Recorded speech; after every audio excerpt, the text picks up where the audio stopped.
चलिए, ओम शांति।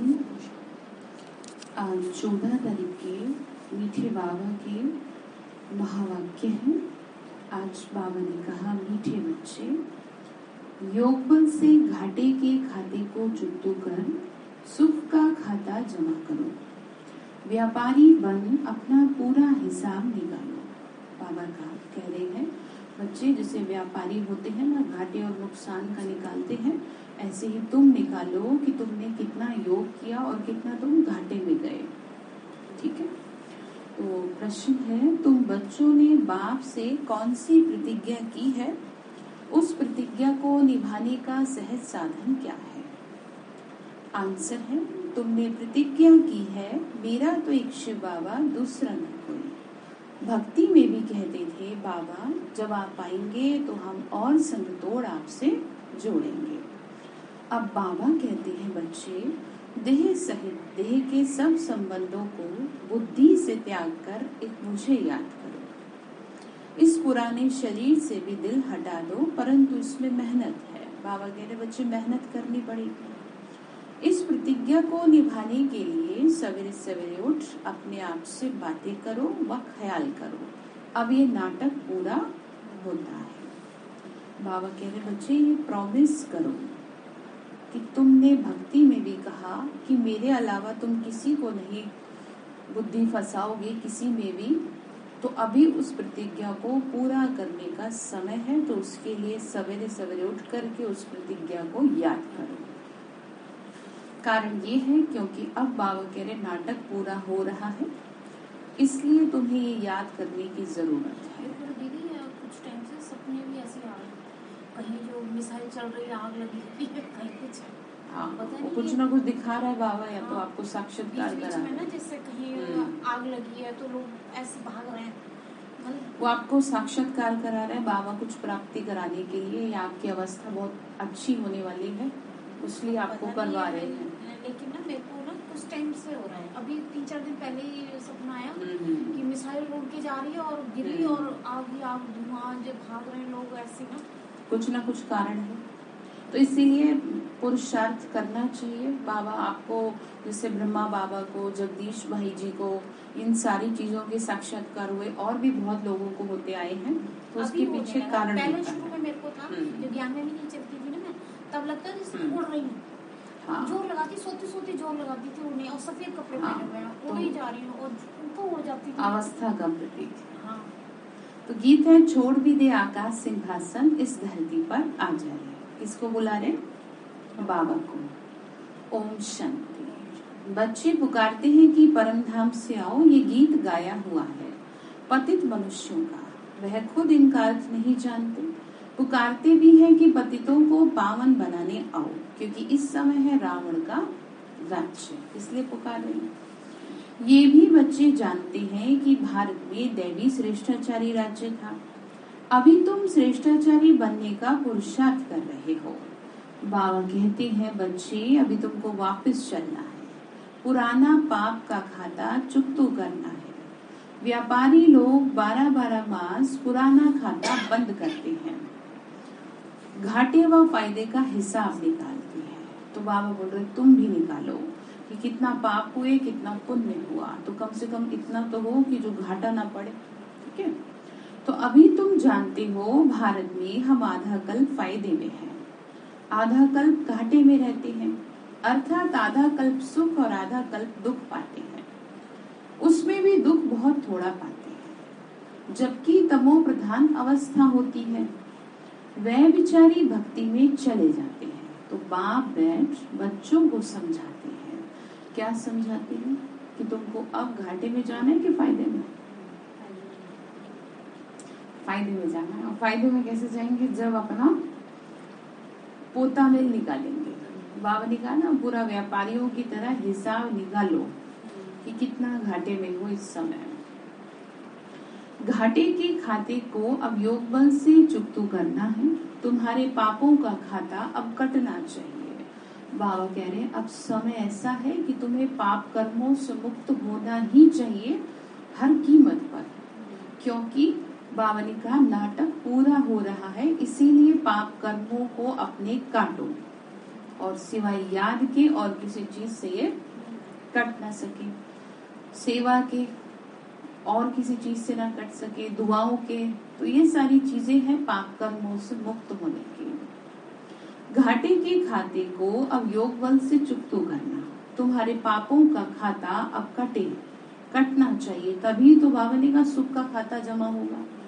पाप ही ज्यादा होंगे तो सुख का खाता जमा कैसे होगा? ठीक है, कहने का मतलब ये है कि कुछ तो आपको अपना जमा करके रखना चाहिए। इमरजेंसी में पड़ जाए जरूरत, यहाँ पर कौन सी इमरजेंसी पड़ेगी आपको? जैसे कि कोई शरीर का कर्म भोग आ गया, कोई घर में परिवार में आपकी समस्या आ गई, कोई अचानक से कुछ ऐसा हो गया, तो अगर आपके पास पुण्य कर्मों का खाता होगा तो वहां से जो आपने जमा करा है वो वहां से निकल के वहां पर पहुंच जाएगा। हाँ, जिसे कहते हैं ना कि दुआओं ने बचा लिया, तो वो दुआ तभी बचा पाएंगी जब वो जमा होगी, तभी तो। जितना कमा रहे हैं उतना खा रहे हैं, तो वो तो बराबर हो गया। तो कौन सी कमाई की बात कर रहे हैं? पुण्य कर्मों की। ठीक है, तो कहते हैं कि हम पाप तो नहीं करते तो पुण्य भी तो नहीं कर रहे, क्योंकि दुआएं ही बचाती है।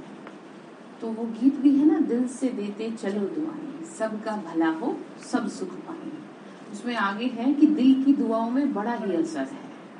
तो ये ऐसे ही नहीं है, दुआ कभी भी व्यर्थ नहीं जाती है। तो कह रहे फिर जितना तुम मुझे याद करोगे तो पापों का खाता भस्म होगा। और फिर पवित्र बन गीता का ज्ञान धारण करना है। बाबा को इस समय याद करना, सबसे ज्यादा बाबा की दुआएं लेना है, भगवान की श्रीमत पे चलना, अर्थात उसके दुआओं का भागी बनना, और उसकी अवज्ञा करना अर्थात फिर तो आप जानते हैं। ठीक है, तो यहाँ कोई गीता शास्त्र नहीं सुनाते, ये गीता का ज्ञान भगवान ने दिया है। इस समय मनुष्यों की बुद्धि तमो प्रधान होने के कारण बाप को नहीं जानते, इसीलिए इनको आर्फन्स कहा जाता है। तुम समझते हो कि भारत पुण्य आत्मा श्रेष्ठाचार्यों की दुनिया थी, जिन्हों के चित्र भी हैं। भारत सतयुग आदि में बहुत साहूकार था, और जो इस्लामी बौद्ध आदि धर्म है ना, आरंभ से होते ही थोड़े हैं, आरंभ में होते ही थोड़े हैं। धर्म स्थापक आया, और फिर जो भी उस धर्म की आत्माएं हैं वो आती जाती हैं। वो कोई राजाई में नहीं आते, बावली का अपने धर्म में आते हैं। ठीक है, स्टार्टिंग में आत्माएं थोड़ी होती हैं, जब लाखों करोड़ों की अंदाज में हो जाते हैं तब राजा रानी बनते हैं। यहाँ तुम्हारी तो शुरू से लेकर राजाई चलती है।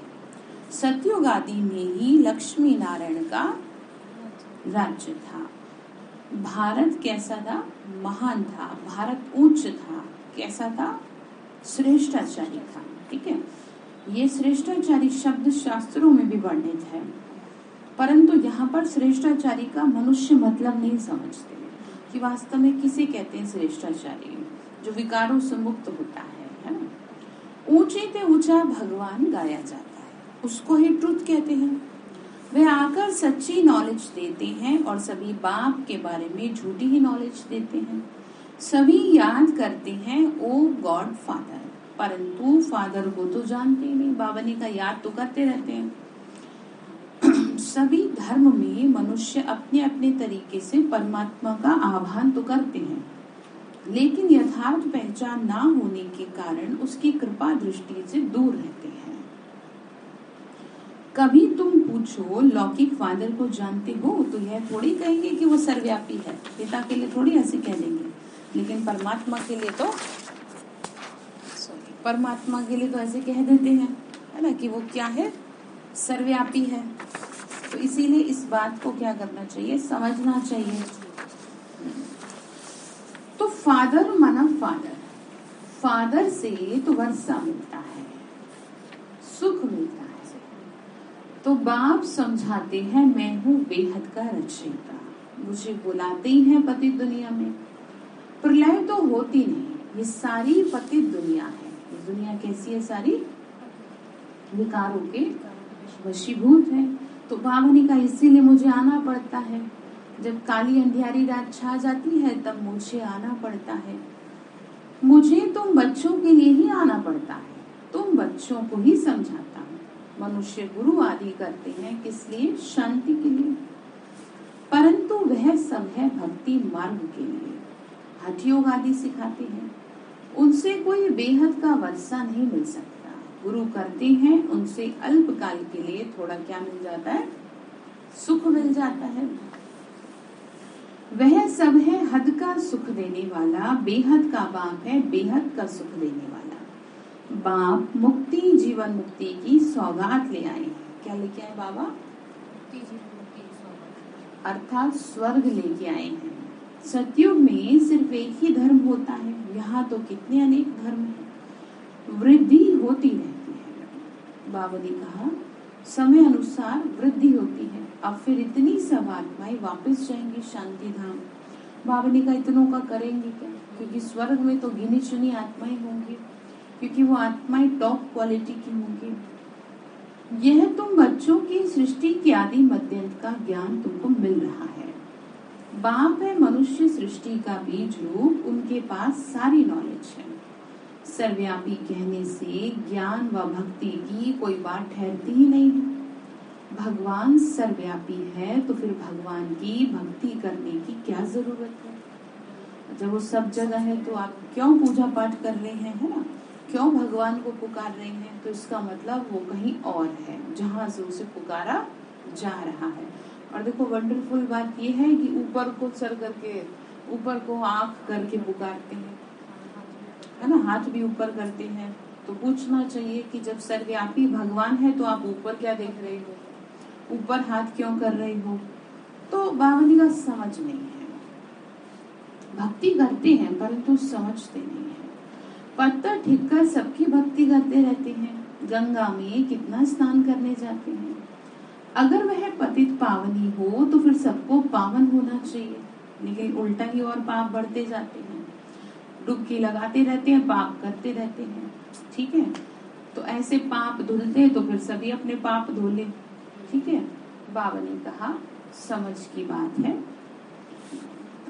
मुक्ति जीवन मुक्ति धाम में जाना चाहिए, लेकिन जाता कोई नहीं है। एक गुरु वापस जाए तो फॉलोअर्स को भी ले जाए, लेकिन ना खुद जाते हैं ना फॉलोअर्स को कुछ कह सकते हैं, क्योंकि बाबा ने कहा पता ही नहीं कि जाना कहाँ है। बस अपने तक ही सीमित रहते हैं। कोई भी गुरु करे हैं, पूजा पाठ करेंगे, जब तक वो मंत्र का उच्चारण करेंगे तो उनके लिए वही बहुत कुछ होता है। बाबा ने कहा देह अभिमान में बहुत है। एक ही से उनके लिए बोला, उसी से उसमें भी पता नहीं ना कितना जीवन सही रहे। गुरु की मृत्यु के बाद खेल ही बिगड़ जाता है। तो बाबा ने कहा फॉलोअर्स को कुछ कह नहीं सकते, क्योंकि वो खुद ना तो खुद जाते हैं कहाँ पर? मुक्ति जीवन मुक्ति में। जबकि मनुष्य गुरु करता ही इसीलिए है। हालांकि कहा ये जाता है, हाँ कहा ये जाता है कि बिना गुरु के सदगति नहीं है, लेकिन यहाँ पे समझना है कि वो गुरु कौन से है। क्या वो मनुष्य गुरु है? मनुष्य कभी किसी का गुरु नहीं हो सकता। यहाँ पे गुरुओं का भी गुरु कौन है? वो शिव बाबा है, सतगुरु। ठीक है, तो वो ही क्या कर सकते हैं? किसी की सदगति कर सकते हैं, क्योंकि शरीर में बैठा हुआ मनुष्य कभी भी किसी की सदगति नहीं कर सकता, चाहे वो कितना ही ब्रह्म ज्ञानी क्यों न हो, कितना भी तपस्वी क्यों न हो, लेकिन सदगति का वो कोई भी कारण नहीं बना सकता कि वो किसी को प्राप्त करा सके। तो ऐसे कोई नहीं कह सकता कि परमात्मा कि परमपिता परमात्मा तुम बच्चों का बाप हो। हम निराकार परमपिता परमात्मा तुम बच्चों का बाप हो, ऐसे कोई कैसे कह देगा? शरीर के भान से कहते हैं। बाबा ने कहा वो बाबा ही है जो कहता है। ठीक है, कोई मनुष्य ये बात बोल ही नहीं सकता। वो निराकार परमात्मा ही है जो वो ये कहते हैं कि मैं तुम्हारा पिता हूँ और मुझे पहचानो। मैं अपनी पहचान स्वयं तुमको देने आया हूँ, मुझे पहचानो। ये बाप को ही हक है कि जो ये कहते हैं कि मैं तुम्हारा पिता हूँ और तुम इस बात को पक्का करो। और ये बात पक्की कब होगी? जब स्वयं को आत्मा निश्चय करेंगे, तभी तो पक्की होगी। हाँ, तो पुरानी दुनिया को छोड़ना है, इसीलिए योग बल जरूर चाहिए। गफलत करने से पद नहीं पाएंगे। बाबा ने कहा अगर गफलत करेंगे तो पद प्राप्त नहीं होगा, इसीलिए क्या करना है? योग बल जमा करना। ठीक है। तो उससे क्या होगा, आत्मा पाप कर्मों से मुक्त होने लगेगी। तुम बच्चे जानते हो बाबा हमको लायक बना रहे हैं। बच्चे जो नालायक बन जाते हैं वह दिवाला मारते हैं। कल्प कल्प तुमको 100% सॉल्वेंट बनाता हूँ, फिर रावण तुमको इंसॉल्वेंट बना देते हैं। समझते भी है बात ठीक है, अब बरोबर कलयुग का अंत है। क्या है इस समय?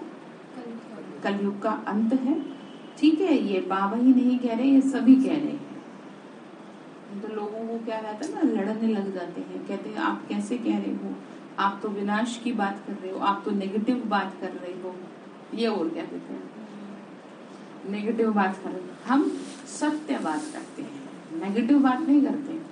सत्यता से कभी भी कतराना नहीं चाहिए और उसको धारण करना चाहिए। और जो सत्य होता है ना वो कड़वा होता है, इसीलिए ये बात लोगों को अंदर उतरती नहीं है, क्योंकि वो कड़वी है ना। ठीक है, हाँ, तो अब करनी पड़ेगी। हमारी बात नहीं मानेंगे तो आगे समय बीत रहे दो, 2-3 साल निकल ले दो, फिर अपने आप सारी चीजें क्लियर होने लगेंगी। तो बाबा ने कहा सतयुग आदि का संगम है, समझो मकान की आयु 100 वर्ष है। अगर 25 वर्ष बीत गए तो 1/4 पुराना हुआ। 50 वर्ष होंगे तो पुराना नाम रख देंगे। यह भी 4 भाग रखे जाते हैं। ठीक है, जैसे स्वास्तिका में दिखाया है, पूरी दुनिया को 4 भागों में डिवाइड किया गया है, सतयुग, त्रेता, द्वापर, कलयुग। ठीक इसी तरीके से सतो, रजो, तमो। और अब ये पुरानी दुनिया से नई दुनिया होगी। गोया सारी दुनिया को नया जन्म मिल रहा है। ठीक है, क्या कहा? सारी दुनिया को नया जन्म से मतलब ये है, अभी तो है विकारी जन्म, निर्विकारी जन्म प्राप्त होगा।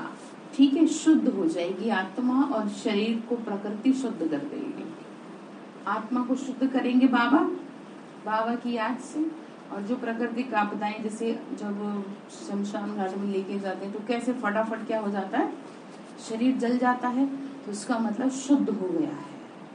ठीक है, तो ठीक इसी तरीके से प्राकृतिक आपदाओं के माध्यम से शरीर को शुद्ध किया जाएगा। ठीक है, और आत्मा शुद्ध होगी बाबा की याद से। तो दोनों ही शुद्धता जरूरी है और इस समय दोनों ही तरह से अशुद्धता है। इसी वजह से बाबा कह रहे नया जन्म मिलता है, जिसमें शरीर और आत्मा दोनों शुद्ध होंगी, नए होंगी। ठीक है, और इस समय आत्मा भी पूरा चक्र लगा के क्या हो चुकी है, थक चुकी है, जड़जड़ीभूत अवस्था हो गई है। ठीक है, मतलब जैसे कि अब ताकत नहीं रही है। हालांकि आत्मा कोई ऐसे उसकी अवस्था ऐसे नहीं जैसे कि शरीर की अवस्था है, लेकिन जन्म लेते लेते वो थक जाती है। तो इस समय बाबा ने कहा वो थक चुकी है क्योंकि आखिरी जन्म है। ठीक है ना, जिसे कहते हैं ना बस आखिरी सीढ़ी आने वाली है, तो आखिरी सीढ़ी में है, तो इसीलिए नया जन्म निश्चित है। तो ये पुरानी दुनिया है, बाबा कहते हैं अब मैं नया जन्म दे रहा हूँ।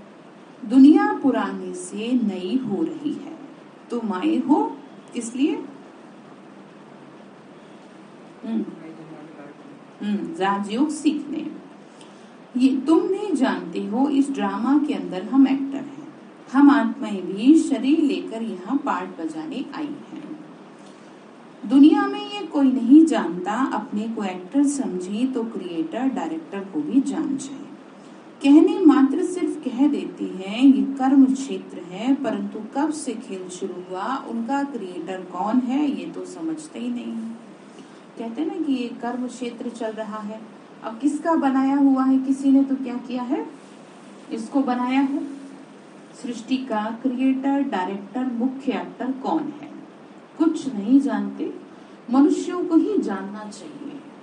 ठीक है, कोर्स में बताते हैं ना, जब सीडी का चित्र आता है तो उससे पहले बताया जाता है कि हम आपको कल बताएंगे कि ये दुनिया कहाँ से शुरू हुई और कहाँ खत्म होगी। ठीक है, कैसे इसकी शुरुआत हुई और कैसे इसका अंत होगा। जो आप देख रहे हैं वास्तव में वो दुनिया नहीं है, जो हम बताएंगे दुनिया वो है। बाकी आपकी मर्जी है, मानो मत मानो। बाबा ने कहा बाकी आपस में लड़ना तो ऑर्फन्स का काम है, देवताओं को ऑर्फन्स नहीं कहेंगे, वहां लड़ाई झगड़ा होता नहीं। यहाँ तो देखो बच्चे बाप को भी मार देते हैं। क्यों मार देते हैं? पैसे के पीछे। ठीक है, तो सभी पतित भ्रष्टाचारी हैं, विकार इतने ज्यादा हो गए हैं कि उनको कुछ दिखता ही नहीं है, इसीलिए दुख देते रहते हैं। आधा कल्प संपूर्ण निर्विकारी देवी देवताओं का राज्य था, अभी तो एक भी संपूर्ण निर्विकारी नहीं है। अभी बाबा तुमको श्रीमत क्या कर रहे हैं? श्रीमत से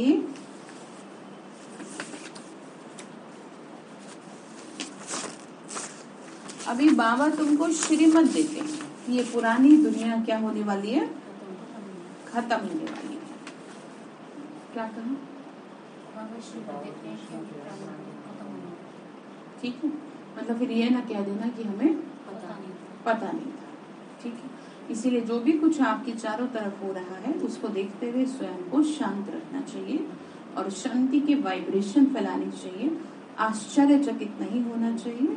आपको जो आज कहा ना घाटा और फायदा, आपको सिर्फ ये देखना है कि मैंने कितना अपना घाटा किया है और कितना मेरा फायदा हुआ है, क्योंकि आने वाले समय में सिर्फ यही देखा जाएगा कि कितने आपके पुण्य और कितने आपके पाप है, कितनी आपने दुआएं जमा की है, क्योंकि दुआओं के बिहाफ पे ही आत्मा शरीर छोड़ेगी और आगे की ओर मूव ऑन करेगी। उस हिसाब से शरीर मिलेगा, उसी हिसाब से घर मिलेगा, परिवार मिलेगा। ठीक है, तो मैं आया हूँ नई दुनिया की स्थापना करने। तुम प्रतिज्ञा भी करते हो बाबा आप आएंगे, तो हम और संग थोड़े का आपके संग जोड़ेंगे। मेरा तो एक बाबा दूसरा ना कोई, तो अब बाबा आए हैं।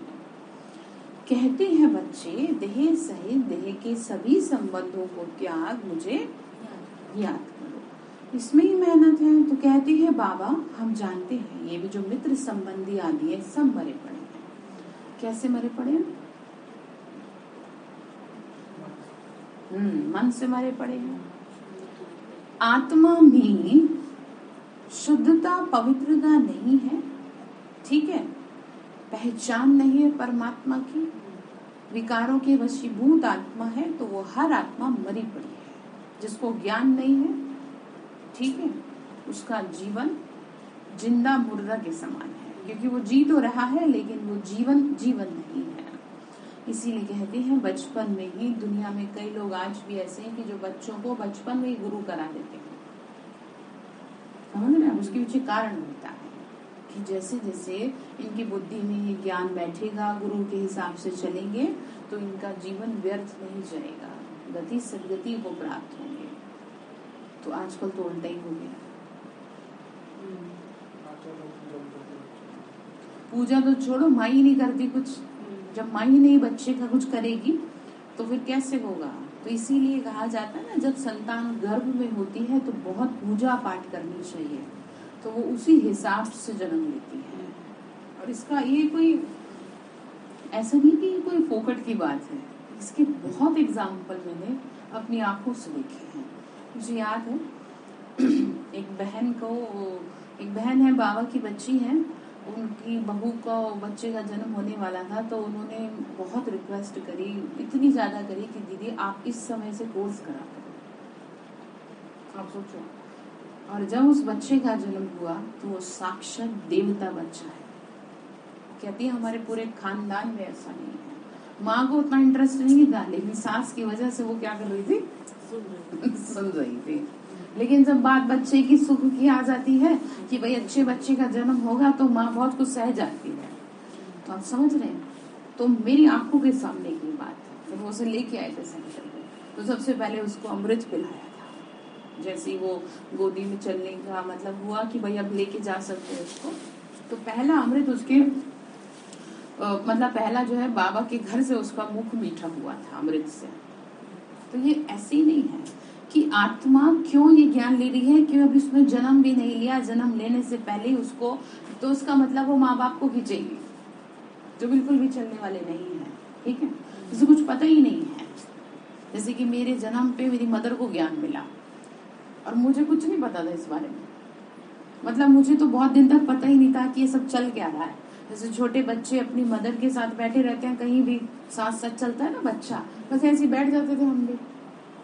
काफी सालों तक भी मुझे इस बात का अंदाजा नहीं हुआ कि ये सब क्या है, ये मुरली क्या है और हम यहाँ क्यों आते हैं। बस चुपचाप बैठ जाना था। तो इसका मतलब समझ लिया आप। और गंस छोटे थे तो समझ नहीं आ रही थी चीजें, लेकिन आत्मा ऑब्जर्व सब कर रही थी।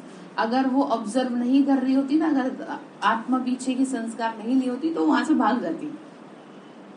उसको अच्छा नहीं लगता। जैसे बच्चों में चंचलता होती है तो वो कहाँ बैठते हैं। तो ये सब ना बहुत प्लानिंग से चलती हैं चीजें। इसके मतलब आप यहाँ पे कुछ भी इत्तेफाक नहीं कह सकते, कुछ भी ये नहीं कह सकते तो ऐसे ही हो गया। ये सब कुछ कर्मों अनुसार चल रहा है। इसीलिए इस बात को समझते हुए आपको अपने कर्मों पर और जो आपके आसपास आपसे जुड़ी आत्माएं हैं उन तक किसी भी तरह पहुंचानी चाहिए बातें, ठीक है। भले ही वो सुने न सुने। और भी तो बहुत सारी बातें ऐसी होती है कि वो जो नहीं सुनते, ठीक है। तो सब कैसे हो रखे हैं, मरे पड़े हैं, सब अंदर से मरे पड़े हैं। इसीलिए जीवन में ज्ञान का मिलना बहुत जरूरी है। जैसे बड़े लोग कह देते हैं, अरे आपको क्या जरूरत पड़ेगी आने की, ठीक है, आप क्यों यहाँ पर आए।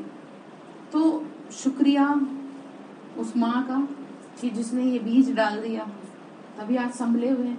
नहीं तो दुनिया वालों की तरह भटकते रहते जैसे दुनिया में सब भटकते हैं, ठीक है। हाँ, तो देखो कितनी अच्छी बात है। तो इसलिए ध्यान रखना चाहिए, इस आध्यात्मिक ज्ञान को उतनी ही इम्पोर्टेंस देनी चाहिए जितना कि आप स्कूल में दे रहे हैं। जैसे बच्चे को स्कूल भेजना जरूरी समझ रहे हैं, ऐसे ही बच्चे को अच्छी शिक्षा यानी आध्यात्मिक ज्ञान का एक एक चैप्टर रोज पढ़ाना भी जरूरी है, ठीक है। तो बाप समझाते हैं सवेरे सवेरे उठकर ऐसा ख्याल करो। बाबा ने कहा तुम्हारी अब दिल हट जानी ही चाहिए इस दुनिया से। अभी हम गए कि गए, पुरानी दुनिया भस्म होनी है, नाटक पूरा हो रहा है, इसीलिए सबसे बुद्धि योग हटा दो। फिर अचानक जो झटका लगेगा वो बड़ा कष्टदायी होगा, आप समझ रहे हैं। तो इसलिए ध्यान रखो, अभी नई दुनिया में जाना है। इसीलिए जीते जी सबसे बुद्धि योग तोड़ एक से जोड़ना पड़े, इसमें बड़ा अभ्यास चाहिए। अभ्यास के लिए बाबा कहते हैं सवेरे उठो। सवेरे हम जिस चीज का अभ्यास करते हैं वो हमारी आदत बन जाती है। दिन में तो शरीर निर्वाह कर्म करो, रात को अभ्यास वृद्धि को पाता है। जितना टाइम मिले बाबा को याद करो। बाबा की याद में तुम कितना भी पैदल करते जाओ कभी थकेंगे नहीं। इसका मिसाल है पुरानी पुरानी माताएं बहनें, क्योंकि पहले इतनी सुविधा नहीं होती थी कि आपको सहजता से सब मिल जाए। बाबा की वजह से दूर दूर जाती थी, सेंटर्स आसपास होते नहीं थे तो उनको पता ही नहीं चलता था। और जब हम लोग रैली वगैरह निकालते तब भी तो कितना कितना चलते थे। हाँ, तो ये तो कुछ भी नहीं भाई, ये तो इस हिसाब से मतलब आटे में नमक जितना है। इतनी मेहनत होती थी, सारी सारी रात शिवरात्रि की तैयारियों में लगते थे। और अच्छा बिल्कुल थकान नहीं होती थी, ऐसा लगता नहीं था कि हमारी आंखों में नींद है, क्योंकि वो कार्य भगवान का चलन। अब तो कुछ भी सेवा नहीं है भाई। अब तो मैं बता रही हूँ ना आपको, 1% कर रहे हैं बाहर की सेवा, बहुत 1%। सेवा तो पहले हुई है जो हुई है, अभी धीरे धीरे वापस ट्रैक पे आएंगे, क्योंकि बाबा की अकॉर्डिंग की सभी को कवर करना है। सभी को कवर करना है तो उसी हिसाब से क्या करेंगे, बाबा जन जन तक पहुंचेंगे, ठीक है। मनसा सेवा भी होगी, स्थूल रूप से भी सेवा होगी। हर किसी की मनसा सेवा भी तो नहीं कर सकते ना आप, क्योंकि आपकी खुद की मनसा मजबूत नहीं है। मनसा सेवा करने के लिए आप ये बता दो मन कितनों के मजबूत है। जो खुद पुराने पुराने हैं, 10-20 सालों से चल रहे हैं, वो खुद अंदर से ऐसे हो रहे हैं, टूटे हुए से, बस ऐसे हैं जैसे किसी को लाठी का सहारा दे देते हैं ना तो वो चलते रहते हैं, तो वो ऐसे चल रहे हैं। तो ऐसे चलता हुआ व्यक्ति दूसरे को क्या संभालेगा। अपने आप चलने में ताकत अब उतनी दिखती नहीं है, साफ बताऊं बात। तो इसीलिए बाबा हर तरह से माध्यम अपनाएगा कि जिससे पूरी दुनिया को क्या किया जा सके, कवर किया जा सके, मैसेज दिया जा सके मनसा से। इसीलिए तो कहते हैं कि इतनी मनसा को स्ट्रांग रखो, आपका योग अच्छा होना चाहिए, नहीं तो उल्टा हो जाएगा, उल्टा पड़ जाएगा। मतलब आप खुद ही दुखी हो, दूसरे को ज्ञान सुनाने चल रहे हो, अच्छी बात बोल रहे हो, उसको समझ कुछ नहीं आएगी, उल्टा ही कुछ ना कुछ मैसेज उसके पास चला जाएगा। ठीक है, इसीलिए कहते हैं जब आप किसी को समझाने जा रहे हैं तो 1 मिनट के लिए बाबा का आह्वान कर लें। तो बावनी का जितना टाइम मिले याद करें, कभी थक नहीं सकेंगे। योग बल की खुशी रहती है, याद का अभ्यास होगा तो कहाँ भी बैठे बैठे याद आ जाएगी, खाने पर भी याद में रहना है। फालतू वार्तालाप नहीं चलना चाहिए। खाने के टाइम बातें करते हैं लोग, नहीं तो फोन में रखते हैं। तो क्या कह रहे बाबा? वार्तालाप जी। बाप की याद से पाप कटेंगे, फिर अंतमति सुगति हो जाएगी। अब तुमको वापस चलना होगा। सभी का सदगति दाता, सबको श्रेष्ठाचारी बनाने वाला, शांति धाम में ले जाने वाला एक बाप है। जन्म जन्मांतर तुमको बाप टीचर मिले हैं, परंतु वह सब है जिस्मानी। कोई भी आत्माभिमानी बनना नहीं सिखाते। यह तो बेहद का बाप ज्ञान का सागर है। जो भी आत्माएं हैं उनमें संस्कार भरे हुए हैं, फिर शरीर धारण करने से वह इमर्ज हो जाते हैं। अभी तुमको सारे ड्रामा की नॉलेज है और तो सभी मनुष्य घोर अंधियारे में है। बावनी का तुमको ज्ञान है, गाया भी हुआ है, ज्ञान अंजन सदगुरु दिया, अज्ञान अंधेर विनाश। अंजन समझते हैं? सुरमा। भगवान ने कौन सा सुरमा लगाया? ज्ञान का। तो जब सुरमा लगा देते हैं तो अच्छा दिखता है, तो फिर अज्ञान का अंधकार क्या हो गया? ठीक है, खत्म हो गया। बाबा बता रहे हैं, बाबा बोल रहे हैं ज्ञान सूर्य बाप है, सतयुग को दिन कलयुग को रात कहते हैं। आत्माएं उस निराकारी बाप को याद करती हैं। बाबा समझाते हैं, मैं तुम बच्चों को ब्रह्मा मुख द्वारा कल्प पहले मुआफिक समझा रहा हूँ, सारे राज बता रहा हूँ। ये सब भक्ति मार्ग की सामग्री है जो आधा कल्प से चल रही है। मनुष्य तो कह देते हैं यह परंपरा से चलते आए हैं। रावण को भी परंपरा से जलाते आए हैं। त्योहार जो मनाते हैं वह सब परंपरा से कह देते हैं। परंपरा का अर्थ क्या है वो समझते नहीं। सतयुग की आयु लाखों वर्ष लिख दी तो मनुष्य घोर अंधियारे में है। भक्ति कब से शुरू हुई, पावन कब बने, कुछ भी जानते नहीं है। भगवान पतितों को पावन कब बनाने आएंगे? क्राइस्ट से कहती हैं 3000 वर्ष पहले भारत स्वर्ग था, परंतु फिर भी अनेक मतें हैं। कितनी मतें दुनिया में काम कर रही हैं। ठीक है, कहते ना मैनी माइंड्स मैनी पीपल्स, जितने मुंह उतनी बातें हैं। तो ठीक है, सबकी अपनी अपनी मतें हैं। बाप आकर श्रेष्ठ मत देते हैं। श्रीमत से तुम श्रेष्ठ सो देवता बनते हो। रुद्र माला भी है, रुद्र भी निराकार भगवान ही ठहरे, वह है श्री श्री। श्री अर्थात श्रेष्ठ थे श्रेष्ठ, देवताओं को कहेंगे श्री।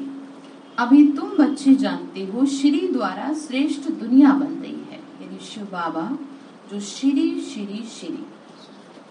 आजकल लोग अपने नाम क्या दिया श्री, तो बावनी का उनके द्वारे बनाने वाला बाप श्री श्री, और वो श्री बना रहे हैं।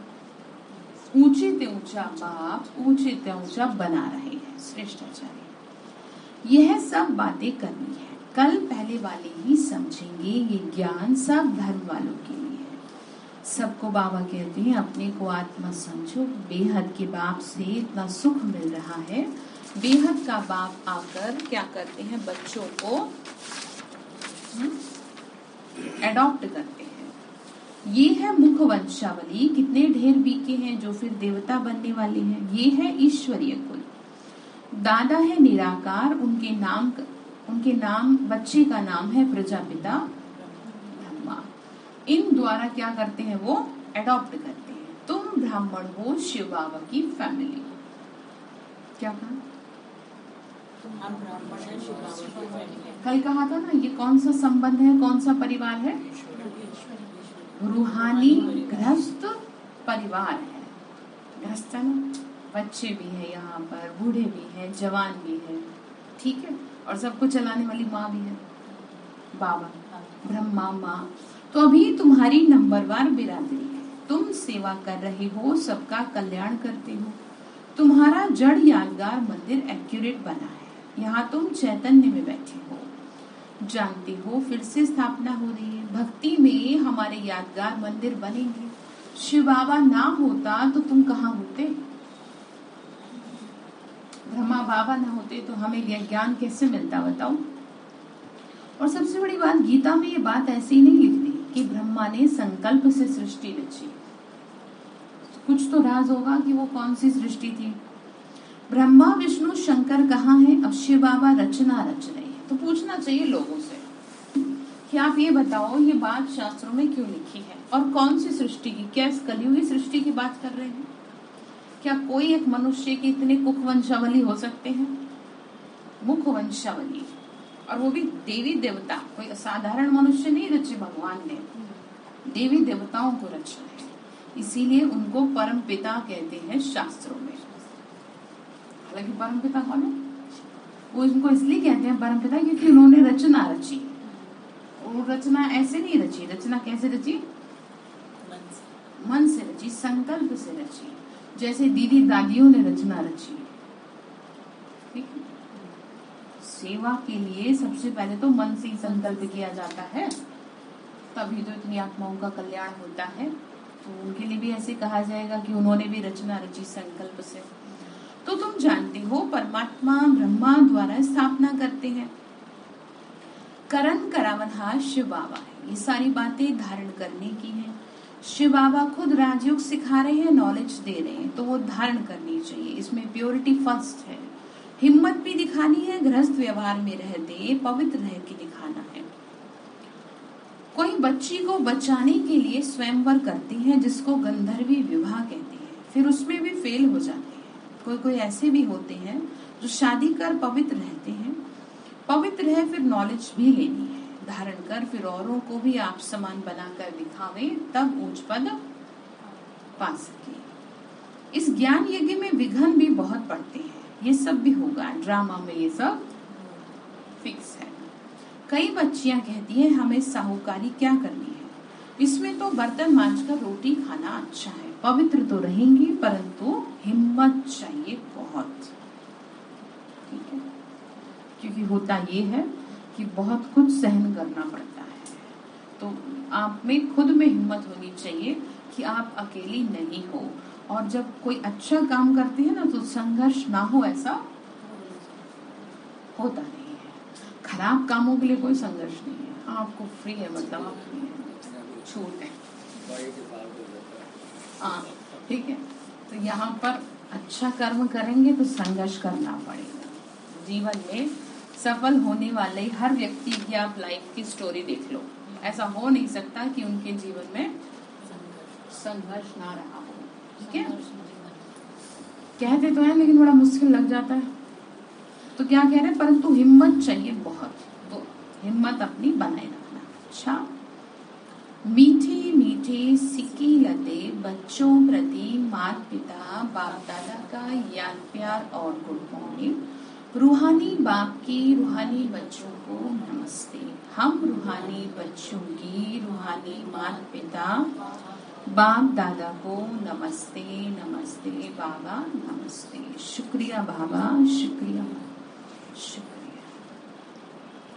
धारणा के लिए मुख्य सार है, भोजन करते समय याद में रहना, फालतू की वार्तालाप नहीं करना, याद से पापों का खाता चुकतो करना। ठीक है? अगर आपसे ये ना हो तो आप बाबा को बिठा लिया करो। कहाँ पर? भोजन की टेबल पर, कि बाबा आप आ जाओ, जिससे कि आपकी वजह से सब शांत रहे। क्योंकि जब कोई बड़ा बैठा रहता है ना टेबल पर तो फालतू की बोलता है, अनुशासन बना रहता है। तो वैसे तो वो किसी को दिखेगा नहीं, परंतु काम अपने सारे कर देगा। आपको बुलाना पड़ेगा, बाबा ये टेबल आपके लिए। कोई पूछे ना कि कुर्सी किसके लिए, छोड़े बोला ऐसे ही रख दी है, पर अंदर से कह देना बाबा ये आपके लिए। ठीक है? बड़े चमत्कार होंगे, आप करके तो देखते हैं। तो इससे जो आत्माएं भोजन करेंगे ना, उनका दिमाग क्या रहेगा, और वो भोजन अमृत बन जाएगा। ठीक है? तो करें इसको। बाबा ने आज स्पेशली कहा है बातें ना करें भोजन के समय, और ऐसे भी हवड़ दवड़ में और बाहर के भोजन को भगवान से स्वीकार ना करें, नहीं तो ये उनका अपमान होगा। हाँ, ये बहुत गलत है। जैसे कि हमें कोई बिना बताए कुछ उल्टा सीधा खिला दे तो हमारा ईमान भ्रष्ट किया उसने, और इसकी बड़ी सजा मिलती है। लोग मजाक मजाक में कर देते हैं। एक बार मेरे को भी याद है, कॉलेज टाइम में किसी ने ऐसे खा रहे होंगे खाना, तो अपनी सब्जी किसी चम्मच से ली होगी और मुझे कह दिया कि नहीं ये लहसुन प्याज की सब्जी नहीं है, और वो चम्मच मेरे खाने में डाल दी। और हमारा तो बचपन ही ऐसा रहा कि हम तो वैसे भी मतलब कभी लहसुन प्याज को छुए भी नहीं। पूरा खानदान ही इन सब चीजों से दूर है। बीड़ी, सिगरेट, गुटखा, तंबाकू, लहसुन प्याज। इवन शादियों में भी कभी लहसुन प्याज की सब्जी नहीं बनती। अब मुझे तो पता चल गया, वो तो यहाँ तक आते ही क्या हो गया मेरे को, बस मुझे सारा खाना वो फेंकना पड़ा। जो हुआ ना, जो अंदर में बुरा लगा, वो क्या हुआ, वो आत्मा को बदुआ ऑटोमेटिकली मैंने दी नहीं, चली गई कि ये तो बड़ा बुरा कर दिया मेरे साथ, क्योंकि आपने मेरे साथ ऐसा मजाक। तो इसीलिए खराब चीजों का भगवान को गलती से भी भोग न लगाएं। परमात्मा को शुद्ध भोजन स्वीकार कराया जाता है। ठीक है, दूध और फल सबसे शुद्ध माने जाते हैं। और जैसे लोग कहते हैं दूध भी तो जानवर का, दूध की नेचर ऐसी होती है। तो जिस चीज की नेचर जो उसकी प्रकृति है ना, वो शुद्ध होती है, वो अपने आप में ही शुद्ध माना जाता है। मैटर ये नहीं करता कि उसे अर्जित कहाँ से किया गया है, मैटर ये करता है कि उसकी प्रकृति कैसी है। अब लहसुन प्याज की तो प्रकृति ही अशुद्ध है, वो तो तामसिक है, उसकी जो प्रकृति है ना वो तामसिक है। इसलिए इस बात का हमेशा ध्यान रखना चाहिए। अगर आप शुद्ध भोजन कर रहे हैं तभी भगवान का आह्वान करें, अदरवाइज नहीं। लहसुन प्याज की सब्जी भी अगर आप खा रहे हैं तो भी बाबा को बोले ना। सबसे बड़ी बात तो ये कि आप खा लें, और जो भी है मतलब आपकी प्रॉब्लम को, ठीक है। तो इसलिए ध्यान रखिए, याद से पापों का खाता चुक्त करना है। तो दूसरी पॉइंट है, दिन में शरीर निर्वात कर्म कर, रात को जाग कर क्या करनी है, अपने आप से बातें करनी है। समझ में आ रही बात? अपने आप से रात को जाग करके बातें, क्या बातें करेंगे, थोड़ी बड़बड़ाने लग जाएंगे। क्या कह रहे थे? तो बातें किससे करनी है? बाबा शुक्रिया जो आपने मुझे ये सुंदर जीवन दिया, ठीक है। और मेहनत करनी, बाबा मुझे संपूर्ण बनना है। तो क्या कह रहे, रात को जाकर अपने आप से बातें करनी है। ख्याल करना है कि नाटक पूरा हो रहा है, हम अब वापस जाते हैं, इसीलिए जीते जी ममत्व मिटा, ठीक है। वरदान दिया बाबा ने, डबल नशे की स्थिति द्वारा सदा निर्विघ्न बनने और बनाने वाले विश्व परिवर्तक भाव। डबल नशे की बात कर रहे हैं। कौन सा नशा है सुनेंगे। बाबा ने स्पष्टीकरण दिया, मालिक सुबालक। किसके मालिक हैं हम? सतयुगी दुनिया के मालिक हैं। और बालक किसके हैं? शिव बाबा के बालक है, ठीक है। किसके बालक है? शिव बाबा के बालक हैं, उसकी संतान है। बाबा ने कहा, जब चाहो मालिकपन की स्थिति में स्थित हो जाओ। अपनी कर्मेंद्रियों के मालिक हैं, इस सृष्टि के मालिक हैं। जब चाहो मालिकपने की स्थिति में स्थित हो जाओ और जब चाहो बालकपन की स्थिति में स्थित हो जाओ। ये डबल नशा सदा निर्विघ्न बनाने वाला है। हमेशा अगर आपको ये बात ध्यान रहेगी कि मैं किसकी संतान हूँ, किसका बालक हूँ, तो आपको खुशी रहेगी, निर्विघ्न जीवन रहेगा। ऐसी आत्माओं का टाइटल है विघ्न विनाशक, ठीक है। बालक को क्या विघ्न, क्योंकि कुछ समझ ही नहीं है विघ्न क्या है। लेकिन सिर्फ अपने लिए विघ्न विनाशक नहीं, सारे विश्व के विघ्न विनाशक, विश्व परिवर्तक को, जो स्वयं शक्तिशाली रहते हैं, उनके सामने विघ्न स्वतः कमजोर बन जाता है, ठीक है। तो मैं क्या हूँ, मैं किसका बालक हूँ? ठीक है। इस नशे में रहना, और मैं विश्व की मालिक हूँ, अपनी कर्मेंद्रियों के मालिक। स्लोगन है, अपने डबल लाइट स्वरूप में स्थित रहो तो सब बोझ समाप्त हो जाएंगे। क्या कहा? हाँ, तो सब बोझ समाप्त हो जाएंगे। आत्मा को क्या चढ़ा हुआ है? बोझ चढ़ा हुआ है। किसका बोझ चढ़ा हुआ है? हाँ, ठीक है। तो आज के लिए होमवर्क ये है कि आपको भोजन के समय स्पेशली ध्यान रखना है, बाबा की याद में करना है और बाबा को बैठा देना है। ठीक है? अच्छा, ओम शांति।